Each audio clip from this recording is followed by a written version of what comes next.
తాత, నువ్వు పూరీలు వేస్తేనే తింటా అని మనవడు అడిగితే తప్పుతుందా? పక్కన మనవడు చేతిలో పిడికెడు పిండి, దోసిట్లో నవ్వులు, గుండ్రంగా లేని డజన్ పూరీలు.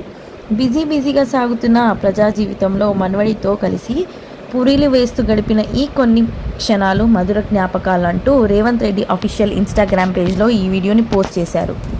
తాత, పూరీలు గుండ్రంగా రావట్లేదు, ఓవెల్ షేప్లో వస్తున్నాయి అంటే గుడ్డు షేప్లో వస్తున్నాయి అని మనవడు చెప్తుంటే, అయితే నీకోసం రౌండ్గా చేస్తాను అని మళ్ళీ ప్రయత్నిస్తూ పూరీలు చేస్తున్న సీఎం రేవంత్ రెడ్డి.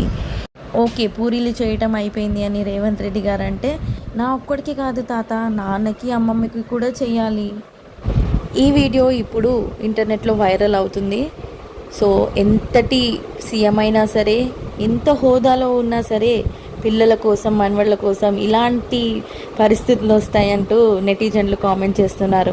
అలాగే సీఎం అయ్యుండి కూడా పిల్లల కోసం, మనవళ్ళ కోసం ఫ్యామిలీ మ్యాన్గా మారిన సీఎం అంటూ కూడా కామెంట్లు చేస్తున్నారు.